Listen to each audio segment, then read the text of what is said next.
Welcome back to Proxy, everybody, and today we are going to be diving in, finally, to the Eldar Knights Fandex. So, guys, it's almost complete. I want to give a giant thank you to the artist that headlined this project, Argonis. So, I will leave all of his information in the description where you can find his artwork. And by the way, guys, he does do commissions. So, if you want some hand painted, unique artwork with just absolutely beautiful colors, then go ahead and reach out to him. Great if you want some, Eldar, hand painted Eldar artwork for your hobby space. Having said that, he has done a magnificent job, gone above and beyond on this project. So basically, I know it took a little longer than a lot of us thought, including myself. However, we got a really good reception, way better than I initially thought, and that meant, of course, we had to do more art and, just make more rules for more data sheets. And of course, that comes with some light play testing and things like that, making sure the rules aren't too overpowered and stuff, so that you can have a fun narrative experience with your friends. So, without further ado, let us go ahead and dive in to the artwork and let the work speak for itself. So, guys, the first Eldar Knight is the Abyssal Hunter. So, the Abyssal Hunter is a hunter of titanic creatures. So, in the lore, this would be more of something that would be, protecting the, I guess we could call it the shrines of the world from the, invading forces, the giant bugs or whatever is going to come after them, right? The Tyranids or whatever. So these guys are the line of defense to hunt those things down, but in their own world, they're, protectors against, giant creatures and stuff like that. So we have here a very organic look to it, and you'll see a common theme amongst a lot of these knights is that they have this organic feel to them, like they really belong as part of the world that they exist in. So that's the Abyssal Hunter. We have, of course, the Arc Knight, which is more of a, inspiration off of, I guess you could say like Krishnu or, Shiva or something like that. So we have a master of multiple weapons here. We have the Auric Sibyl, which is a, kind of like a Farseer type of knight that is, focused on prophecy and can identify the weak points in opponents, even if they're hiding in terrain. We have the Celestial Eradicator, the long-ranged, essentially artillery knight of the Eldar Knights. So, of course, he has his, shoulder-mounted mortar and giant missile launcher on his back, which is really cool. We have the Celestial Scrivener, which is a flail-wielding, kind of berserker, if you will, that is, very fierce in battle. We have the Void Annihilator, who is actually based on one of the first Eldar Knights, which was the, kind of Centaur Knight that we saw way back in the day when Warhammer Epic was a thing. But, this is the reimagined version, and his job is just to charge into enemy units and destroy them with that gigantic Void Lance. We have the Drakon. This was a, kind of inspiration from somebody who backed the project. And yeah, just a very fierce, close range knight who just devastates things up close with a huge melta cannon and insane claws that can just rip apart about anything. We have the Twilight Trickster, which is a Harlequin-based, loosely Harlequin-based knight here, and has a lot of tricks up its sleeve, likes to move really fast and reposition and things like that. We have the Hipparch, who is kind of like the quote-unquote autarch equivalent of the knights, basically gives the knights, command support and stuff like that, and also hits really hard with its weapons in combat. Now, this is actually the epic hero of the Eldar Knights, Udex Silentium, And, more on him later on when we talk about the rules and stuff like that, but he is essentially the judge, and he judges all invaders to be guilty. So he's pretty cool. And of course, everybody's favorite, the Divine Aspis. So the Divine Aspis is a protector of sorts, kind of like your more tanky Eldar Knight that is designed to hold ground for you. We have the Labyrinthian Manipulator, who this is my personal favorite because it manipulates the warp. It's basically a portal or a mobile webway portal, if that makes sense. So you can bring a knight within 12 inches of it through the portal. And we'll go into the rules specifically, later on, but that's really cool. I like the idea of this particular knight. We have, of course, the Lord of Specters, which is like, kind of loosely inspired off of a Shadow Spectre. This was a, backer requested knight. So looks really awesome. Really cool artwork on this. Really hit that Spectre vibe really well. And this is essentially a, kind of shoot and scoot kind of knight that, hits something hard and then has the potential to, dive back behind and out of line of sight.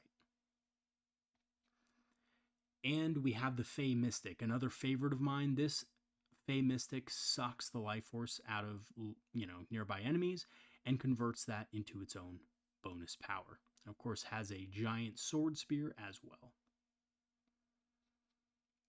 Then we have the Nimbus Pathfinder, the, kind of reconnaissance of the Eldar Knights with a massive sniper rifle. We have the Outrider Vanguard, who is a, kind of battle line knight unit for the Eldar Knights. This is your typical knight that, this is like the first knight that a, inhabitant of these shrine worlds basically gets to pilot. So, just basic battle line knight with a cannon and some interesting abilities for objective play. We have the Sacred Phoenix, which has the whip, the conflagration whip. So really good against lightly armored infantry or just infantry in general, and has a giant flamer as well. Then we have the Warp Tempest. This is kind of a funny one. Kind of looks a little like a beetle, but basically what it does is its backpack is a, shadow generator. So it generates the ability, shadow around it. So gives models near it a little bit of durability in the form of stealth. We have the Terra Oscillator, who is a control piece who can kind of, duel lightly armored enemies and also, keep enemies locked in combat with it. Then we have the Warp Assassin.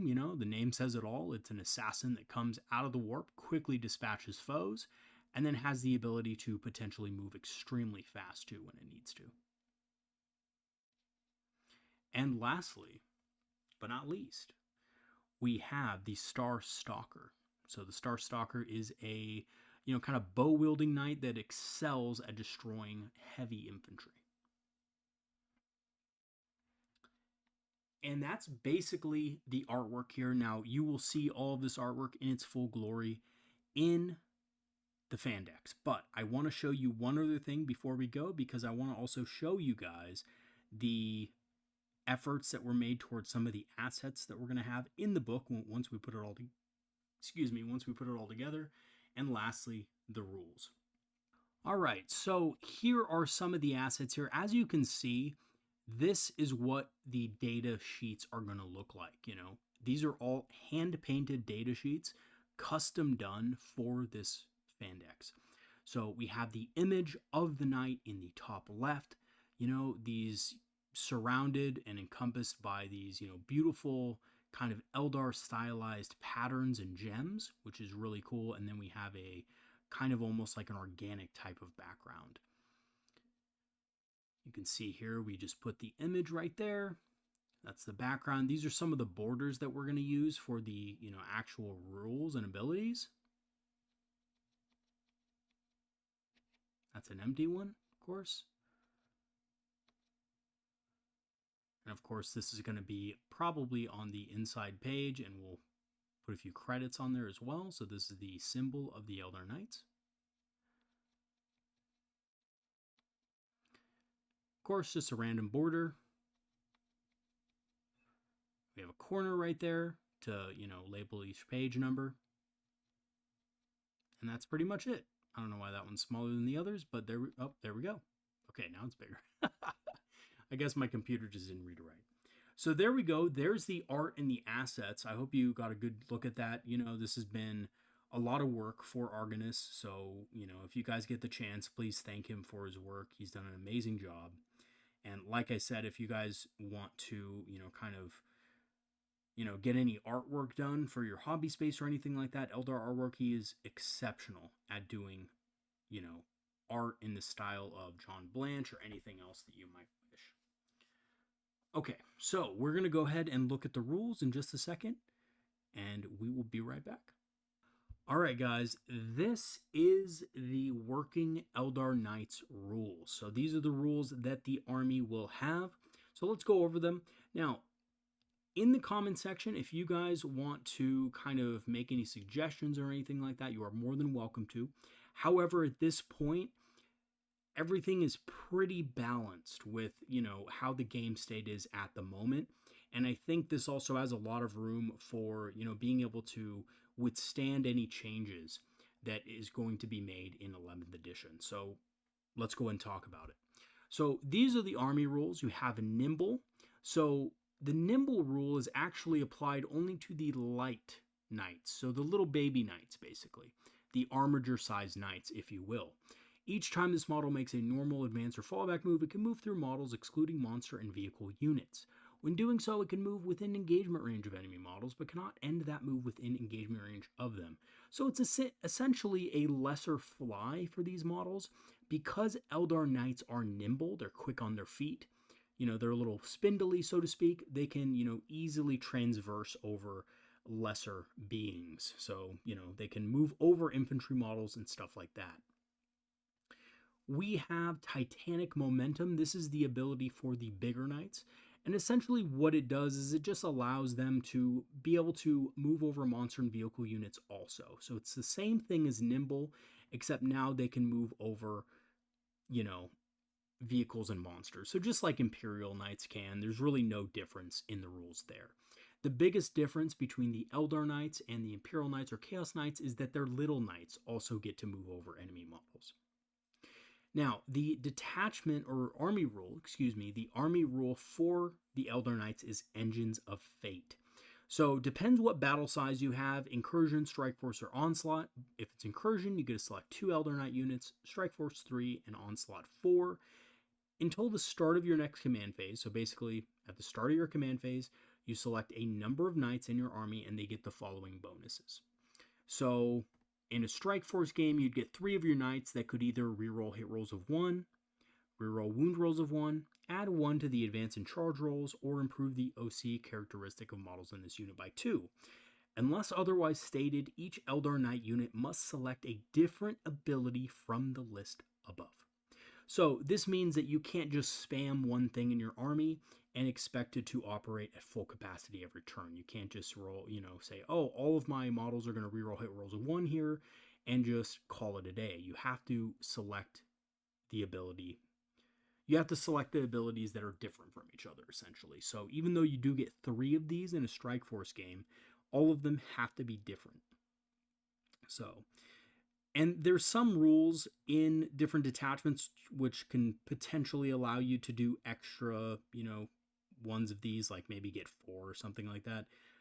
But we'll go over those in just a second. So, pretty basic rule for an army rule, just gives you a little bit of flexibility when trying to either kill something or capture an objective or make a charge, things like that.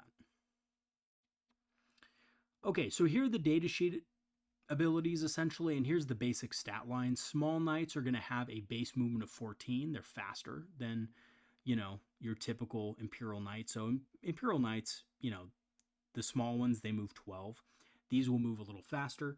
You are going to have less toughness though, at toughness 8. 3 up save, just like the Imperial versions. 12 wounds though, so less wounds. Leadership 7+, So the small knights are going to have less leadership. They're less experienced on the battlefield as part of the lore of the, Eldar knights. Is the smaller ones typically are the, more green recruits. OC6 and a 5-up invulnerable save. Now, that 5-up invul is present forever unless they're damaged. So I will go ahead and tell you guys now that damaged Eldar Knights will lose their invulnerable save. So that means that if they get low on health, they will lose their invul, but they do also get their invulnerable save in close combat. Large Knights will have movement 12, toughness 10, 3-up save, wounds 22, leadership 6, and OC 10, as well as a 5+ invul save. And there's going to be Eldar Knights that differ a little bit here and there, but for the most part, this is the basic profile. As you will see, the toughness 10 is less than the Eldar Knights are, which they, Imperial Knights. Imperial Knights are toughness 11. These are toughness 10. Imperial Knights have 26 wounds. These have 22 wounds, so they're a lot less durable. For our first knight, we have that Star Stalker that we talked about. 150 points. Basically has a, greater star cannon, 6 attacks, 24 inches, ballistic skill 3, AP -3, damage 2. In melee, it attacks with that same bow. That's part of the, kind of lore of the model, is that it attacks with its bow in close combat. So weapon skill 3 does have less attacks though at 4, strength 8, AP -3, damage 2. It does come with Scouts 9, deadly to -3 obviously for being a vehicle, has the Engines of Fate ability as well as Nimble. And its datasheet ability is Rend and Sunder. So it's basically the Warwalker ability. Whatever target it hits, it melts the armor of it because of its Star Piercer's, hot fire. And that unit takes, anything that shoots at it gains AP, essentially. It's essentially a Warwalker, which is pretty cool. So that is the Star Stalker. Pretty cool model. The next one is the Warp Tempest. That's that beetle-looking one I talked about. It has a, basically a shotgun. So it has the scatter cannon. It has a solid shot and a scatter shot. So the solid shot is essentially a slug round. 24 inches, ballistic skill 3. Oh, also the Warp Tempest will have 1 more wound than the regular light Eldar Knights. 1 attack on the solid shot, strength 10, AP -2, damage 6 with lethal hits. It's basically a slug. The scatter shot is range 18, ballistic skill 3+, attacks 12, strength 6, AP 0, damage 1 with lethal hits. Again, it's a scatter shot. It's not going to do a ton of damage to every infantry, but it's pretty good against hordes and stuff like that. Its melee weapon is a scatter cannon axe. So it has basically an axe on the bottom of its cannon. It's, shotgun, so to speak. 4 attacks, strength 10, AP -2, damage 3. Not the best in close combat. What you will notice about a lot of Eldar Knights is they are more specialized. So they're not going to be good against everything. If they're stuck in combat, some of these Eldar Knights are just not going to be effective at that role. So in this case, you have a model that is really good at shooting and buffing things, but it's not really that good in melee. So once it's locked down by a, pretty tough unit in melee, it's probably going to die pretty quick. Its ability is that it gives Eldar Knight models within 6 inches of this unit stealth. So it has a Tempest generator, which, makes it harder for things to see your units. So -1 to hit, essentially. Okay, let's talk about the Void Annihilator. So this is the, kind of Centaur type knight. This is going to have a Star Cannon array. Star Cannon array is just going to be a simple, kind of double Star Cannon, so to speak. So 4 attacks, strength 8, AP -3, damage 2, twin linked. It's going to have the Void Lance, which has a 12-inch range. This is kind of like a Shining Spear Lance in that it has a range attack and a combat attack. So it hits on 3s, 2 attacks, strength 18, AP -3, damage 4. The Void Lance in melee is going to attack with 6 attacks at a whopping strength 18, -4 AP, 6 damage, sustained hits 1 with Lance. More for the flavor. I realize, guys, that most things it's going to wound on 2s, but Lance is going to be cool, okay? Lance makes it better against really tough stuff. And it has Trampling Hooves for melee as well, which have 12 attacks, strength 6, AP minus 1, damage 1, and sustained hits 1. Now, these are not extra attacks, so this is going to be a model where you could charge light targets with it, but it's not going to be as effective. Like I said, a lot of these Eldar Knights are very specialized. They're good at killing one type of thing, in this case, big, tough targets, and they're not good at killing a lot of other stuff. Its datasheet abilities: Monumental Impact. So in your charge phase, just after this unit ends a charge move, each enemy unit with engagement range must take a battle shock test, subtracting 1 from the result. So this makes it hard for people to use defensive stratagems and things like that, because they're going to have to take battle shock at -1. Again, may work, may not, but pretty cool ability nonetheless. Okay, going to the next Knight here, we have the Hipparch. This is your autarch type of model. We have a twin Bright Lance array, which is a simply, 4 Bright Lances but twin, or 2 Bright Lances but twin linked. We have the Ardent Great Blade, and this is going to have a strike and sweep profile. The strike profile is hitting on 2s, 6 attacks, strength 18, minus 3 AP, 8 damage, dev wounds. Very powerful model. Doesn't have a lot of defenses, but it hits really hard. Then we have the Ardent Sweep, which is hitting on 2s, 12 attacks, strength 9, AP minus 2, damage 4 with dev wounds. This is perfect for killing those Storm Shield Terminators. Its ability: it has 2 because this is more of an HQ style knight, so it has Fated Command. At the start of your command phase, if this model is on the battlefield, you gain 1 CP. So good way to have some extra CP, and it has Dichotomize. Enemy models cannot use Feel No Pain against mortal wounds caused by this model's melee weapons.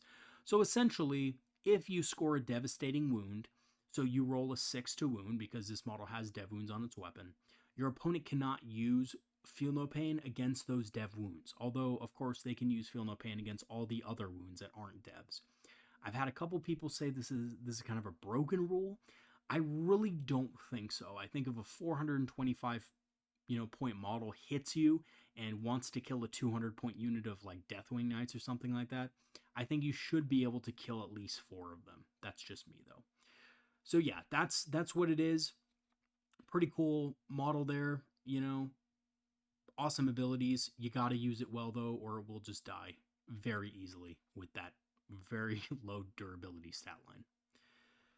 We have the Divine Aspis next. Now, the Divine Aspis is more along the lines of a, Imperial Knight as far as durability goes, but it doesn't have the damage profile that an Imperial Knight has. So we have a +1 toughness, so we have toughness 11 on this thing, a 2-up save, and a 4-up invul. And that 4-up invul, of course, is part of its ability. So it's part of the invul that, gets lost if you are damaged. We have a twin pulse laser array, so essentially just 2 twin-linked pulse lasers.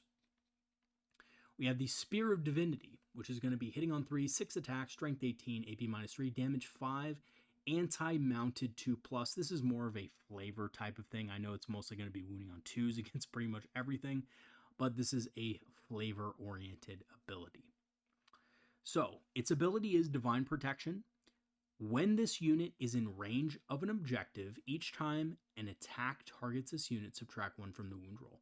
So this is a very durable knight. So this is your durability knight for holding an objective if you really need one to be held. Next, we have the Twilight Trickster. This is the Harlequin-based knight. We have +2 movement on this thing, so this is going to be moving 14 inches despite being a large knight. We have the Star Catapult, which is a 24-inch Ballista Skill 3+, 4 attacks, Strength 8, AP minus 3 damage to rapid fire 4 weapon. So really good up tight, up and close.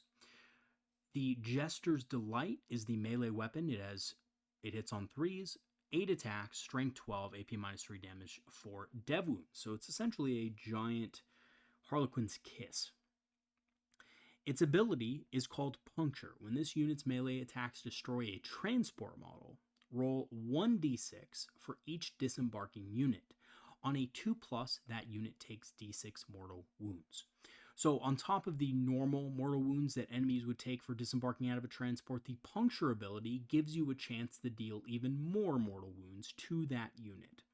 So again, when your melee attacks destroy a transport model, roll 1d6 for each disembarking unit. On a 2-up, that unit takes d6 mortal wounds.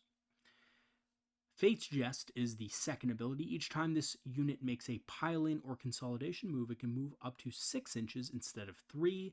In addition, it does not need to end that move closer to the closest enemy model, provided it ends as close as possible to the closest enemy unit. So this is essentially the Troop Master's ability that it gets for itself. So gives it a little bit more leeway in where it goes after combat ends. Okay, the next one is the Abyssal Hunter. This is the one that we saw first. It has the Abyssal Cannon, a 48-inch range, hits on 3+, 3 attack, strength 10, AP -2, damage 8. However, it does have the anti-vehicle 3+, anti-monster 3+, and dev wounds keywords. So this means, with reroll 1s and some of the other abilities, you can get this thing to be basically hitting all of its attacks, unless you roll bad, and wounding on 3+ and then causing dev wounds on those. So average damage is like 16 damage to a target. Pretty powerful against large vehicles and monsters. Also, its data sheet ability helps it hit better. So basically, it ignores all modifiers to ballista skill and hit roll. So it basically has the Dark Reaper ability for hitting targets. Pretty powerful knight. Again, don't think it's OP, because if you look at all the Imperial Knight heavy weapons, I would even argue that it's like better in general, but this is a very specialized knight that you can really ramp up with buffs and stuff to kill a lot. Okay, we have the Celestial Eradicator next. This is the, kind of indirect fire, quote-unquote one, with the Celestial Mortar Battery, 72-inch range, hits on 4+, 3d6 plus 4 attacks, strength 8, AP -2, damage 3. It has blast and indirect fire. Okay, so right off the bat, that ability, while very powerful, damage 3 indirect fire, it does cost 465 points, and it does hit on 4's base. So you're probably going to be hitting on 5's most likely. It doesn't have the heavy keyword, so do keep that in mind as well. So it's not hitting very many attacks, although it is getting a lot of attacks. It's getting about 14 attacks. You should get about 5 hits. This on average should probably kill a couple Terminators if it actually hits. Celestial Missile Array. We have, of course, 48-inch range on this thing. Ballista Skill 3+, 4 attacks, strength 10, AP -2, damage d6. That's that big missile launcher you see on the back. And we have the Celestial Fists, which are 6 attacks, strength 10, AP -2, damage 4. So, Wrath of Heaven is the ability. In your shooting phase, after this model is shot, if one or more of those attacks made with the Celestial Mortar Battery scored a hit against the enemy unit, until the start of your next turn, that enemy unit is pinned. So that basically means you subtract 2 from the move characteristic and charge rolls made for it. That enemy unit must also take a Battle Shock test, subtracting 1 from the result. So it's essentially a Night Spinner, but also provides Battle Shock, which is nice. So pretty powerful model, honestly, between the Celestial Mortar Battery, the Celestial Missile Array, and, the ability itself. So it can, pin enemy units, make them slower, force them to take Battle Shock, stuff like that. Really good for things that are trying to sabotage and stuff, because if you can Battle Shock them, they auto-fail their action. Okay, so next we have the Auric Sibyl. This is more of a buffing type of knight, but we have its Warp Rift, which is a psychic attack, 24 inches, Ballista Skill 3, d6 plus 4 attack, strength 8, AP -2, damage 3. And it does have blast. So it's essentially an upgraded Eldritch Storm.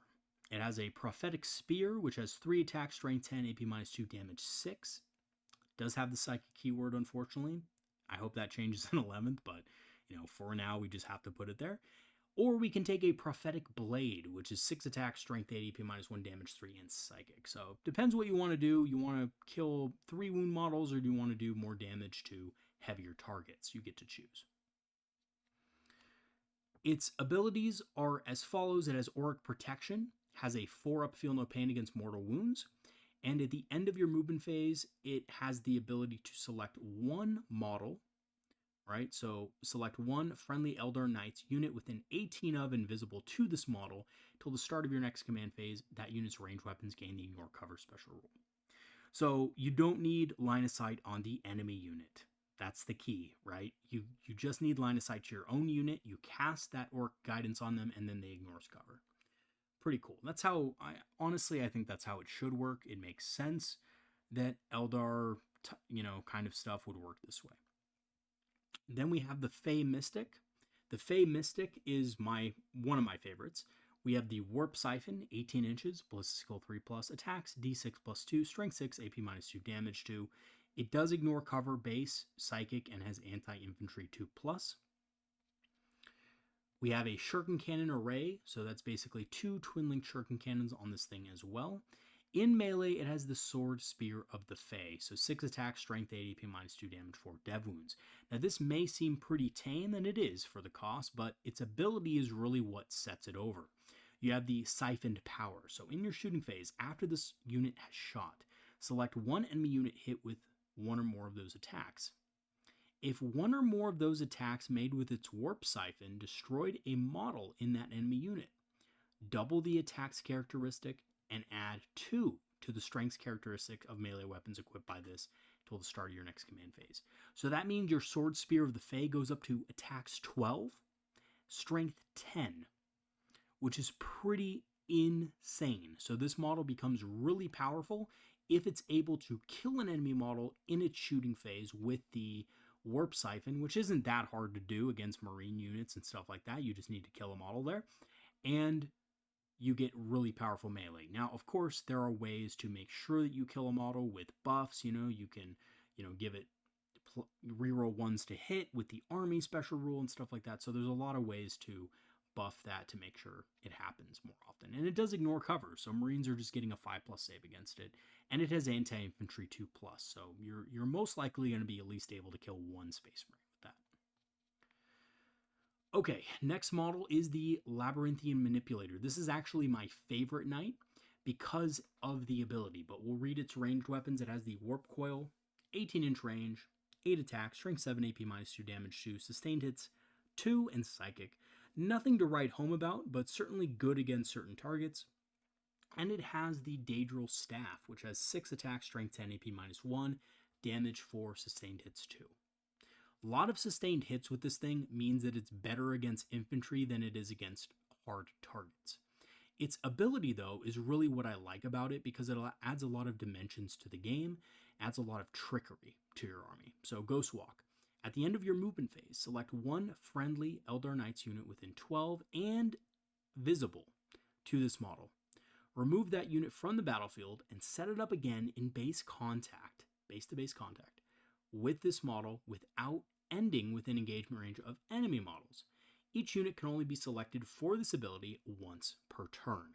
So once you use this ability, you can't use it again, right? You can't use it to leapfrog the same unit up the battlefield. So you can't do that, but obviously it's pretty cool to be able to just say, oh, you're within 12 inches, I'm going to move it into base contact now. And of course, that enemy model can still shoot and charge and do all those things. If it was eligible to. So you can't if you can't advance and charge, for example, you can't advance something and then teleport and then charge it, obviously. Okay. Next unit is the Nimbus Pathfinder. So the Nimbus Pathfinder is your, kind of forward deploying sniper scout kind of model. Nimbus long rifle, 36 inches, ballistic skill 2+, attacks 1, strength 10, AP minus 2, damage 6. And it does have precision, but that's about it. I mean, you're still getting cover, unless, of course, you have an Auric Sybil to ignore cover. Still getting cover saves, still getting invul saves for the most part here, so damage 6. I mean, it can kill a character if the character is sloppy with its positioning. Twin Scatter Laser as well, so good against very light infantry, has sustained hits 1, twin linked. We have the Nimbus Blade for combat. Weapon skill 3, attacks 4, strength 6, AP minus 1, damage 2. For its abilities, we have Telepathic Interference, as well as Infiltrate, of course, but Telepathic Interference, enemy units that are set up within or on the battlefield from reserves cannot be set up within 12 inches of this model. It's basically the Infiltrator or Karseth ability, and that's about it. So it, kind of controls the battlefield a little bit. You can have it in the backfield and, just camp an objective, stick out a little bit, poke a sniper rifle out, maybe kill a character here or there. And, for 150 points, I think it's pretty decent. The next model is the Outrider Vanguard. 120 points, but you can take this in units of 1 to 2 models, and they have 2 wounds less than a small knight. So instead of 12 wounds, they have 10 wounds apiece. We have the Polarity Cannon, which is a range 18, ballistic skill 3, 2 attack, strength 10, AP minus 2, damage 3 weapon with blast. Nothing to write home about, but again, the Outrider Vanguard is more of the battle line type choice for this army. It's very cheap, and it has a decent ability for objectives. We have a twin-linked shuriken catapult as well. Nothing to write home about. Its ability in combat is really bad too. 6 attacks, strength 6, AP 0, damage 1. Has Scout 9, and of course, its datasheet ability is sticky objectives. So, secure the shrines, gives you sticky objectives, and that's about it. But it's a good model for those sticky objectives. You can take them in units of 2 as well, so you can take more of them than you normally would be able to, and, their damage does add up. Strength 10, AP minus 2 is, damage 3 isn't bad. Okay, next we have the Sacred Phoenix. So the Sacred Phoenix is our anti-infantry specialist. It has the Conflagration Cannon coming in at 400 points, 24-inch range, ballistic skill 3+, 3d6 attacks, strength 6, AP minus 2, damage 1. It has sustained hits 2, blast, and ignores cover. We have the Flamer Array as well, so we just have basically 2 twin-linked flamers. And for melee, we have the Conflagration Whip. So this is a 10 attack, strength 10, AP minus 2, damage 1, sustained hits 2 weapon. Really good against light infantry. And its ability is the Phoenix Heart. And I really like this from a narrative kind of perspective, but the first time this model is destroyed, at the end of the phase, roll 1d6 on a 3-up, set this model back up on the battlefield as close as possible to where it was destroyed, with 7 wounds remaining. So this is basically a Phoenix gem, but it's on a 3-up. It's kind of like Gilliman a little bit, to be honest. That's kind of where I got the idea from, but, the Phoenix Rises kind of thing, like the Phoenix gem. And as you can see, the weapons aren't incredibly powerful, so I think having a revive ability is pretty fair for 400 points, and it's on a 3-up. That may change in the future, I don't know, but we'll see. So that's the Sacred Phoenix. When I played the Sacred Phoenix, it was pretty balanced. It just killed some infantry models, held an objective for a little bit, forced my opponent to do something about it, that kind of thing. Terra Oscillator is the next model. This is a smaller one, has the Oscillator Cannon, range 18, ballistic skill 3+, 2 attacks, strength 9, AP minus 2, damage 3, and ignores cover. And the Vibro Pulse, which is a 12-inch range flamer with Torrent, of course.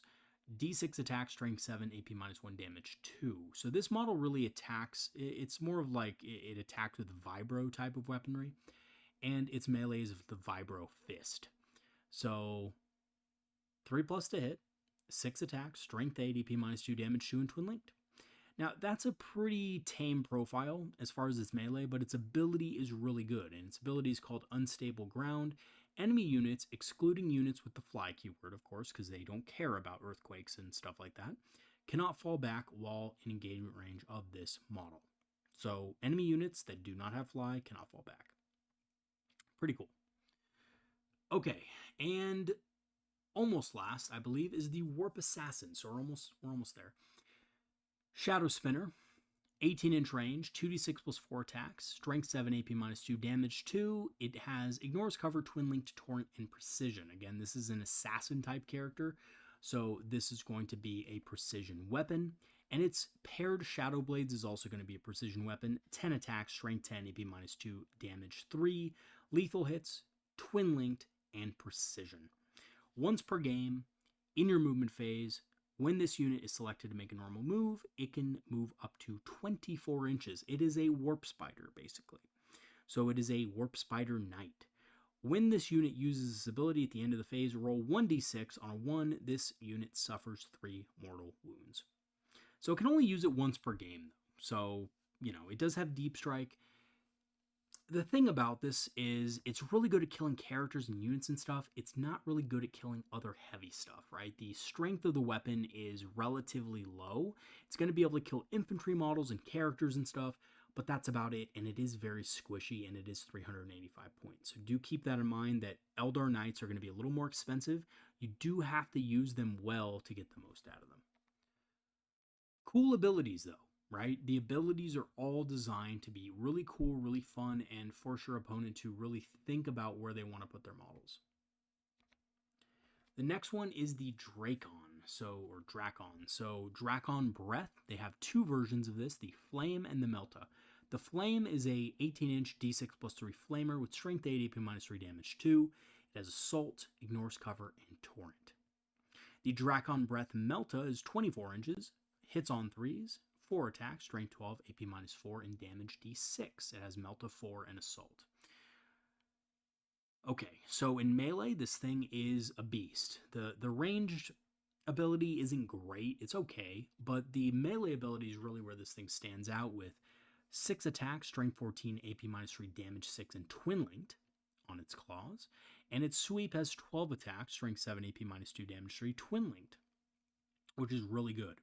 Is it as good as some of the, most powerful knight models? No, but again, remember, the Eldar Knights are all about the tricks and the stratagems and stuff like that, so we'll get into that as well. It has the Drake's Descent ability. This unit is eligible to declare a charge in a turn in which it advanced. So this model does have Advance and Charge, and it does have Deep Strike as well,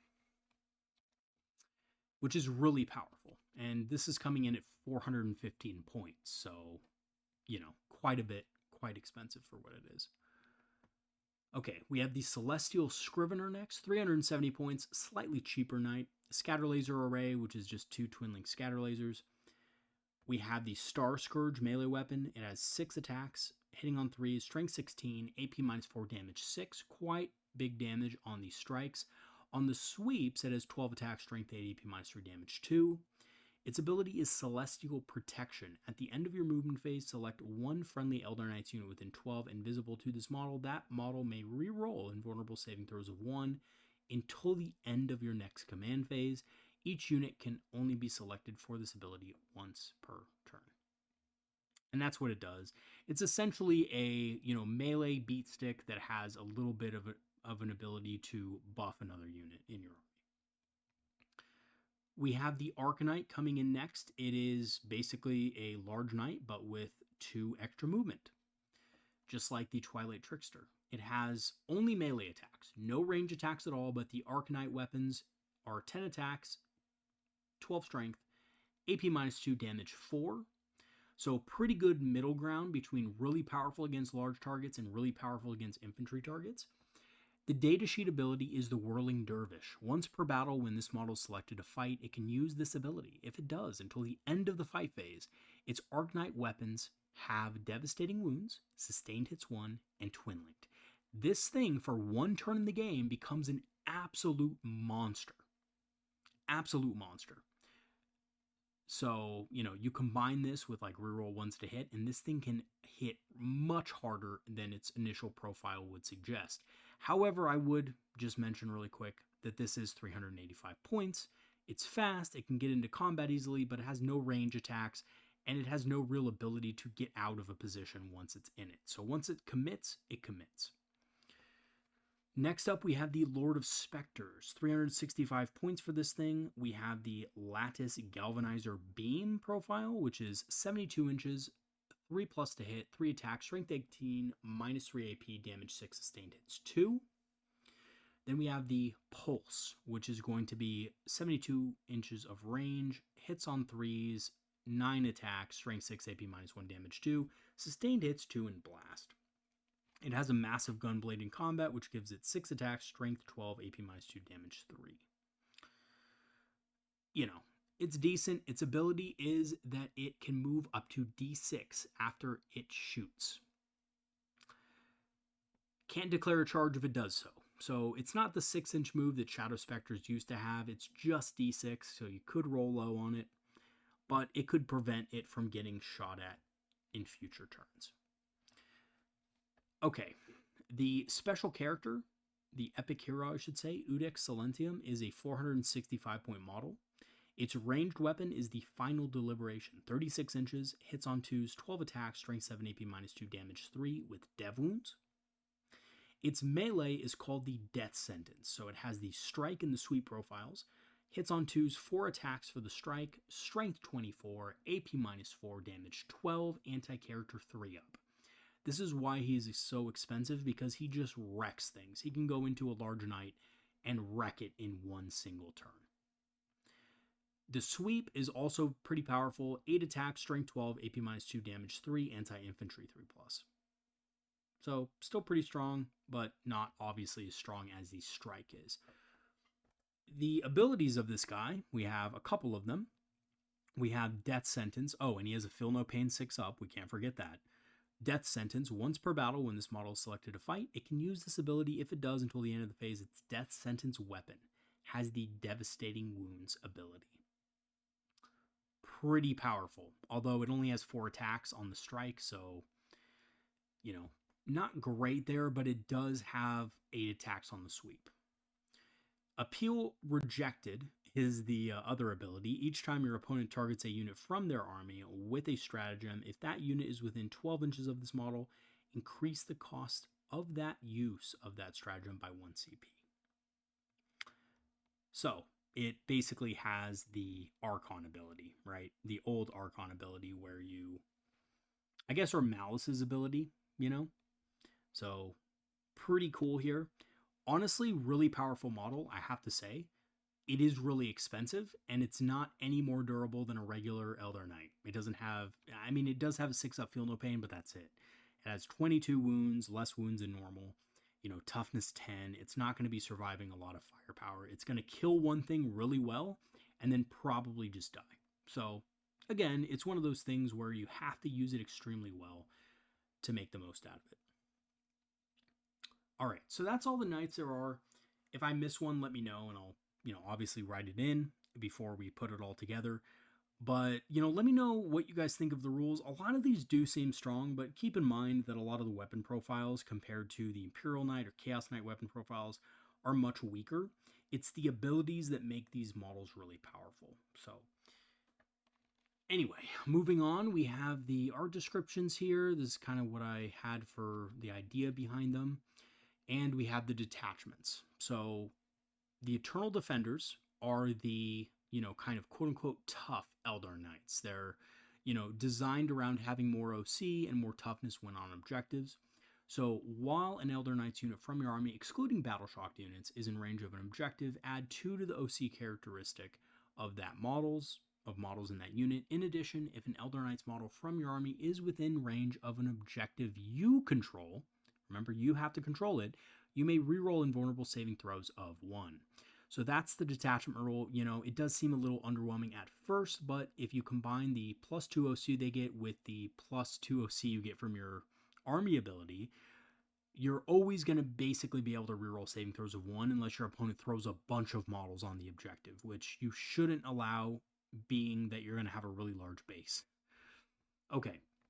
Let's talk about the enhancements. Well of Eternity, Eldar Knights unit only. The bearer has a 6-up Feel No Pain while within range of an objective. You do have to be in range of an objective, but you do get that 6-up Feel No Pain. Helps a little bit with the durability. Immovable Bastion, 20 points. Eldar Knights unit only. The bearer may re-roll failed battle shock or leadership tests while within range of an objective. So again, this kind of helps with the detachment rule. It synergizes so that you're always getting that +2 OC and you're always getting the ability to reroll invulnerable saving throws of 1. Aura of Insanity, 20 points. While an enemy unit is within 9 of this model, subtract 1 from battle shock and leadership tests taken for that unit.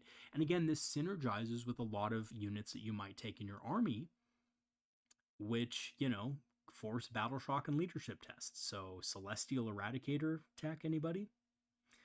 Kinetic Feedback Module is the last one, 15 points, Eldar Knights unit only. While the bearer is within range of an objective, melee weapons equipped by enemy models have the hazardous ability while targeting this model. Not the greatest, but fun, and I figured I'd put that in there because it's cool. All right, let's look at the strats. We have Wraithbone Plating. So 2 CP on this one. Your opponent's shooting phase or fight phase just after an enemy unit has selected its targets. that Eldar Knight's model. Till the end of the phase, each time an attack is allocated to a model in your unit, subtract 1 from the damage characteristic. This is basically Wraithbone armor from Spirit Conclave. I'll be totally honest with you, that's what it is. It is 2 CP though, so it's much more expensive. Shriek of Defiance. End of your opponent's fight phase. 1 Eldar Knight's unit from your army that is within range of an objective. Enemy units within 9 inches of that unit must take a Battle Shock test. Now, this is very situational, but it's basically for things that would normally just, fly out at the end of the command phase, right? So like end of your opponent's fight phase, you get to use this, Battle Shock something, and perhaps keep the objective. Like if you have sticky objective or something like that, you can Battle Shock the opponent, make them OC 0, and then you can retain that objective for the next turn or whatever, right? And, it's okay. I basically, when I wrote this, I kind of thought that I needed to at least put one kind of weaker, more, utility-based stratagem in there. But yeah, that's what it does. I might change it to end of the opponent's charge phase, but we'll see. Scorched Earth. When your opponent's shooting phase or fight phase just after an Eldar Knight's unit from your army with the Deadly Demise ability is destroyed. So model from your army. That Eldar Knight's model, you can use this stratagem on the model even though it was just destroyed, and it's called Scorched Earth. Do not roll a d6. You simply inflict the mortal wounds automatically. So it's basically just it blows up, It's gonna die anyway for the Eldar, and just boom, right? So kind of like a lot of stratagems you see in the game where it's just an auto blow up. Justified Arrogance. End of your opponent's fight phase. 1 Eldar Knight's unit from your army that is within 6 inches of an objective. If it is not within engagement range of 1 or more enemy units, it can make a normal move of up to 6. However, this move must result in the unit being within range of an objective marker and in unit coherency. So, end of your opponent's fight phase, you can make a 6-inch move with an Eldar Knight's unit, but it has to end within an objective, right? If it doesn't end within an objective, you can't make the move. So Justified Arrogance is really powerful, obviously, because it can help you get to objectives that you're maybe too slow to get to, or your opponent move blocked you in a certain way, or something like that. We have Eradicate the Invaders. Start of the fight phase. 1 Eldar Knight's unit from your army that has not been selected to fight. You can add 1 to the hit roll. Additionally, if the unit is within range of an objective, you can add 1 to the wound roll. So this is a very powerful ability for fighting on objectives, and this does synergize very well with the army roll. And lastly, for the Eternal Defenders, we have Repel the Invaders. Your opponent's charge phase just after an enemy unit has declared a charge. 1 Eldar Knight's unit from your army that was selected as a target of that charge. Until the end of the phase, subtract 2 from charge rolls made for that enemy unit. And that's it. So Eternal Defenders is more of your straightforward type of detachment, gets extra durability, has extra mobility around objectives and stuff like that, so you can hold primary a little better. Okay, next up we have the 3 other detachments, which are a lot more rules intensive and a little bit harder to play. So we have the Shadows and Dust detachment. So this detachment is going to revolve around the small Eldar Knights, so the non-Titanic Eldar Knights. And these units are going to be able to essentially get 18-inch Lone Operative. So you're going to get 18-inch Lone Operative with all the small knights in your army. Additionally, if non-Titanic Eldar Knights destroy an enemy unit with a range attack, after those attacks are resolved, it may make a normal move of up to 3 inches. So this is a very skirmishy type of army. It doesn't have a lot of control over primary necessarily. It'll have some like little cheeky things that it can do, but it's able to stop a really long range shooting. While using the Shadows and Dust detachment, the following rules apply. So your army must include 3 or more non-Titanic Eldar Knights. When mustering your army, select 3 non-Titanic Eldar Knights units from your army until the end of the battle. Those units have the character keyword. And so this is just basically like the War Dog detachment for Chaos Knights. So you select 3 Lesser Eldar Knights, Light Eldar Knights. You give them the character keywords so that they can take enhancements. So here are the enhancements, and you pretty much can only give them to the small Elder Knights except for one. So the Shadow Veil is 20 points, non-Titanic Elder Knight. The Bearer has the Lone Op ability, so it just gets Lone Op 12 for 20 more points. So instead of Lone Op 18, that particular model gets Lone Op 12. Really good. Scout configuration, 30 points. Titanic Elder Knights unit only. The Bearer loses that Titanic keyword. Now, why is this important? Because the Titanic keyword prevents it from doing things like Overwatch and stuff like that. So losing that Titanic keyword has some drawbacks, but it also has some advantages. So 30 points for that enhancement. The Fey Shroud, 20 points. Once per battle round, when a saving throw is failed for the Bearer, you can change the damage characteristic of that attack to 0. So again, this is on a small knight. You know, how tanky does this realistically make a small knight? Well, it makes it a tiny bit more durable. Not super durable, though. And the last one is Ancient Strategos. 20 points, non-Titanic Elder Knights unit only. If your army includes the Bearer, after both players have deployed their army, select up to 3 non-Titanic Elder Knights units and you can redeploy them. When doing so, any of those units can be placed into strat reserves, regardless of how many units are already in strat reserves. So this is essentially Prince Riel's ability, or Prince Iriel's, sorry, his ability to redeploy. Okay, let's look at the stratagems. Fade and Shadow, Shadows and Dust. In your opponent's shooting phase, just after an enemy unit is shot, one non-Titanic Elder Knights unit that was targeted by one or more of those attacks. Effect, your unit can make a normal move of d6 plus 1. So basically, just after your enemy unit has shot. So it's after those attacks are resolved, right? Then you can make a normal move of d6 plus 1. It's kind of just like Fade Back, but for a CP.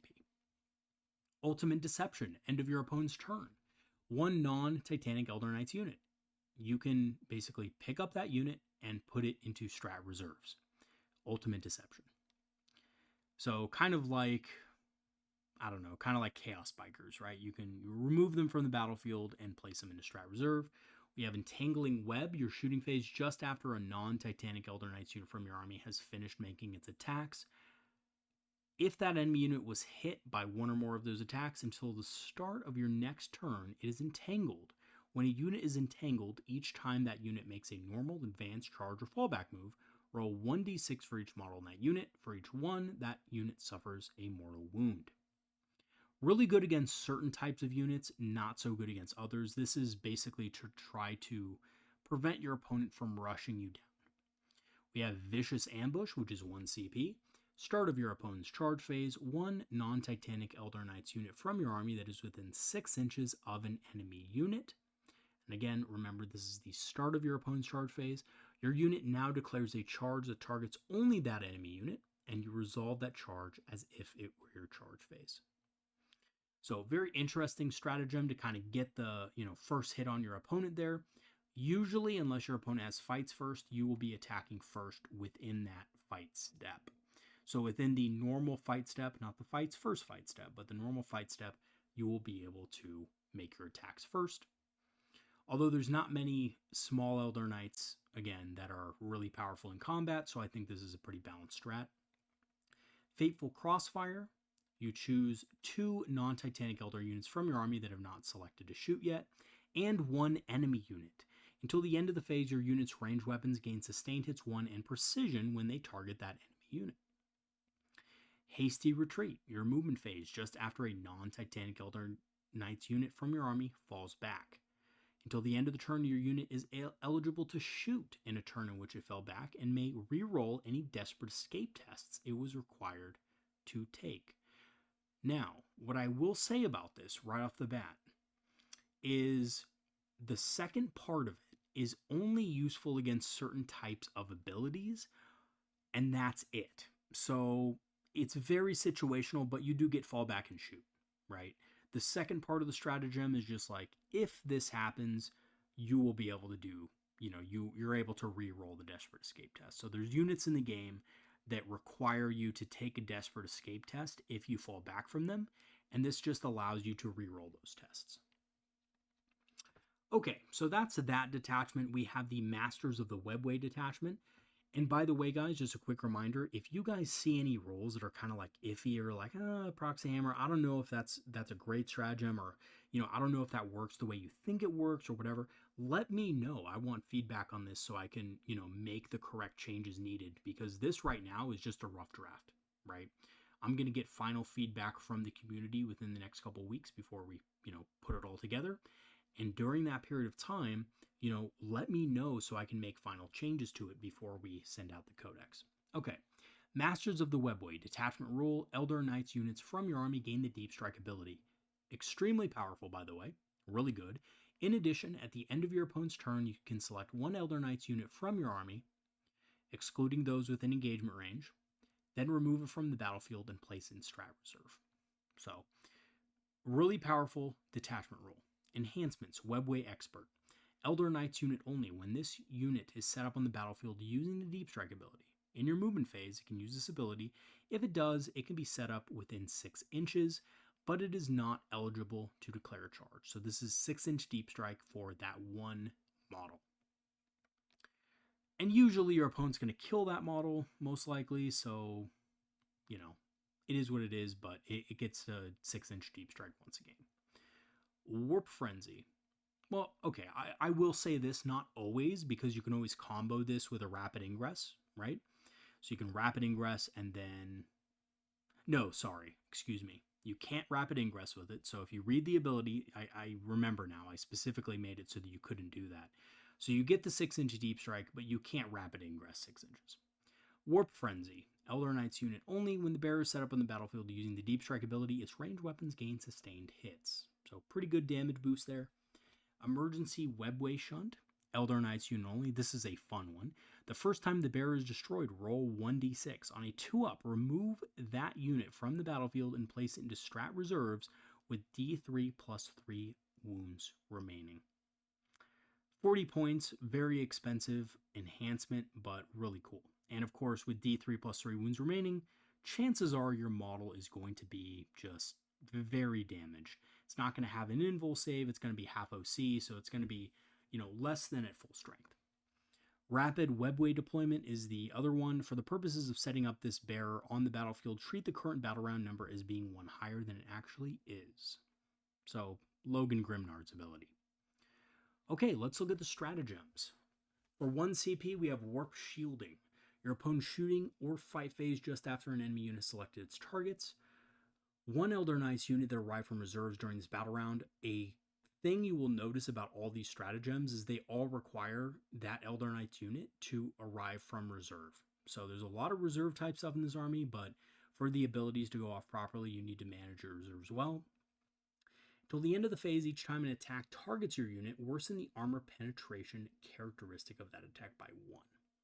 Now, what I will say here is that this ability, okay, is Armor of Contempt, but it has been FAQ'd that all abilities like this are only going to prevent one attack. So essentially, it's 1 CP for 1 attack of Armor of Contempt. So it's not OP, it's not actually until the end of the phase, because when I wrote this initially way back, it was until the end of the phase, but, it's been FAQ'd now to be just for 1 attack. Okay, so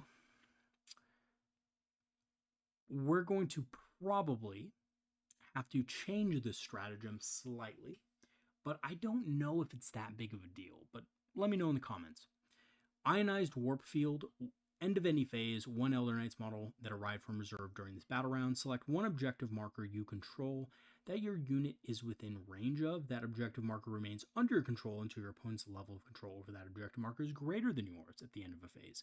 This is sticky objectives. So you select 1 Eldar Knights model that arrived from reserves during this battle round. So it has to have arrived from reserves, but you do get sticky objectives on it at the end of any phase. We have Distortion Pulse, which is 1 CP. The movement phase just after an Eldar Knights unit arrives from reserves. 1 enemy unit within 12 of that Eldar Knights unit.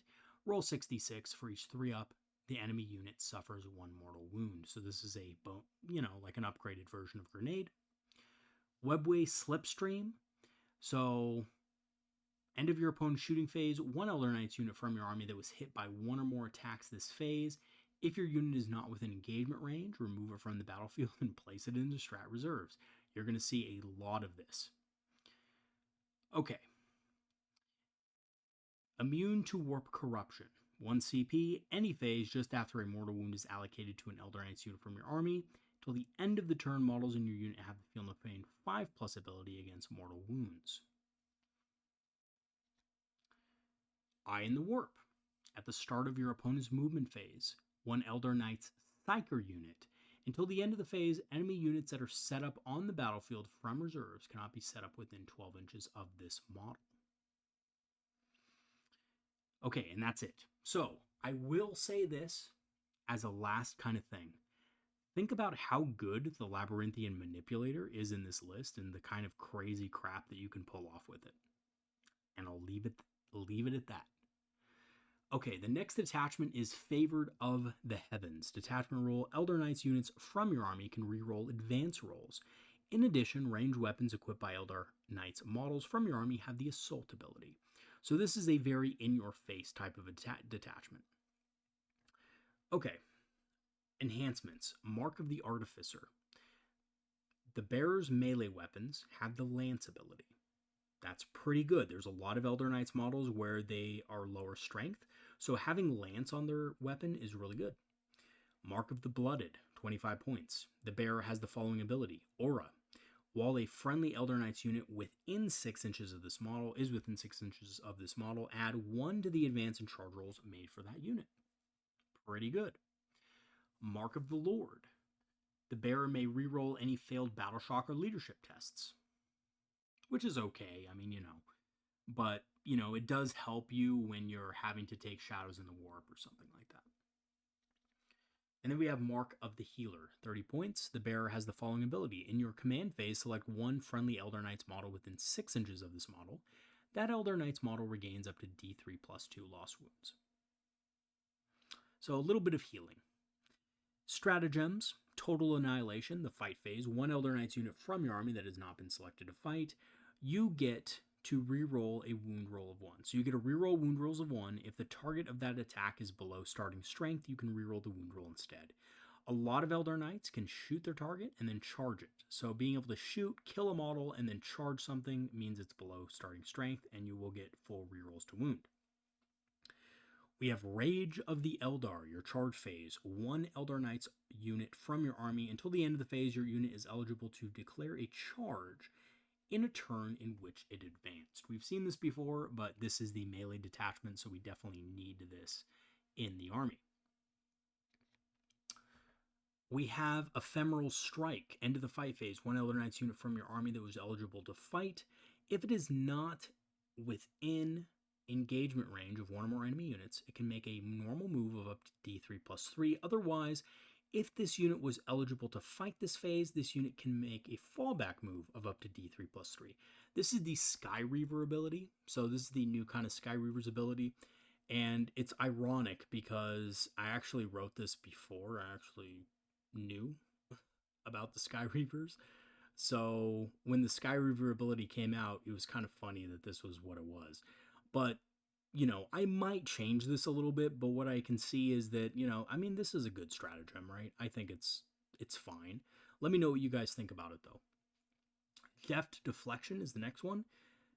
Fight phase just after an enemy unit has selected its targets. One Elder Knights unit from your army that was selected as a target of one or more attacking units attacks. Until the end of the phase, models in your unit have a 4+ invulnerable save. That is really good, especially if you're, damaged and you really need to survive on an objective. So this is a good defensive stratagem for this detachment. Salvo of Death, your shooting phase. One Elder Knights unit from your army that has not been selected to shoot. Until the end of the phase, ranged weapons, excluding those with strength characteristic of 10 or greater, so it can't have a really high strength characteristic, equipped by your models have the Rapid Fire 2 ability. All other ranged weapons equipped by models in your unit have the Rapid Fire 1 ability. So if it's higher than Strength 10 or greater, you get Rapid Fire 1. If it's Strength 9 or less, you get Rapid Fire 2. Pinpoint accuracy is the last one. Your shooting phase, one Elder Knights unit within engagement range of one or more enemy units until the end of the phase. That unit may target enemy units in engagement range with ranged weapons that have the blast ability. And that is it. That is it, ladies and gentlemen. So that is all we have for the Eldar Knights rules so far. Let me know what you guys think in the comment sections. Again, don't hold back. You know, obviously don't be insulting, because I've tested these rules, and a lot of the rules that I've tested were really cool and really fun and really good. However, right, like anything else, there's things I might have missed. So let me know if I've missed something and be sincere about it, and I'll definitely look into it. If you guys want to join the Discord, I basically let people join for free via Patreon. If you sign up for a free trial, you will get access to the Discord for free. And of course, all the updates and things like that are going to be on the Discord as well.